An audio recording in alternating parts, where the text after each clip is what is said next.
Hello বন্ধুরা, আশা করি তোমরা সবাই খুব ভালো আছো। এরকম আমি আবার রান্নার ভিডিও নিয়ে চলে আসলাম। দেখো পনির রান্না করবো। 200 গ্রামের মতন এনেছে। ছেলেরাই খায়, আর তোমার দাদাভাই ভালো খায় না, আমিও ভালো খাই না। আর এই দেখো পনির নিয়েছি, আর এখানে আদা নিয়েছি অল্প একটু, কাঁচা লঙ্কা, আর এই জিরা নিয়েছি। আজকে জিরা পেস্ট করে দেবো। আর আলু নিয়েছি, আলুটা ভেজে নিই। তাহলে রান্নাটা শুরু করি।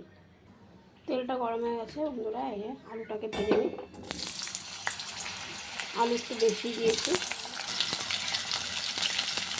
একটু লবণ দিয়ে দিলাম, একটু হলুদ দিয়ে দিলাম। এবার আলুটা ভাজা হোক। আলুটা ভাজা হয়ে গেছে, উঠিয়ে নেব। অন্ধকার হয়ে যাচ্ছে, মেঘলা মেঘলা করছে। দেখো পনিরটা ভেজে নেবো, পিস পিস করে কেটে নিয়েছি। পনিরটা ভাজা হয়ে গেছে, এরকম করে ভেজে নিলাম। দারচিনি, লবঙ্গ, এলাচ, শুকনো লঙ্কা আর জিরা ফোড়ন দিয়ে মশলাটা দিয়ে দিলাম।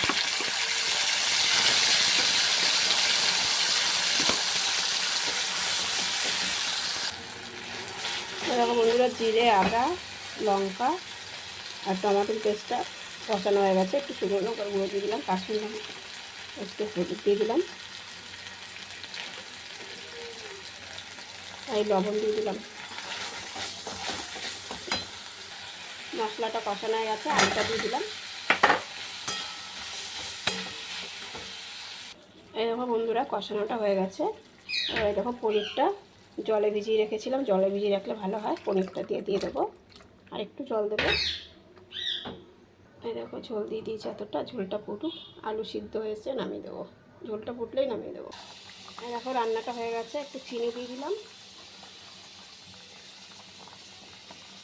একটু গরম মশলা দিয়ে দিলাম। এবার নামিয়ে দেবো। এই দেখো বন্ধুরা, রান্নাটা হয়ে গেছে। আমি কিন্তু কোনো চাল মশলা দেয়নি, এইভাবে ঝোলটা বেশি ভালো লাগে। চাল মুগো পোস্ত বাটা দিলে ভালো খেতে চায় না। এরকম করে পাতলা করে একটু ঝোল করেছি, কারণ আলু আছে তো টেনে যাবে।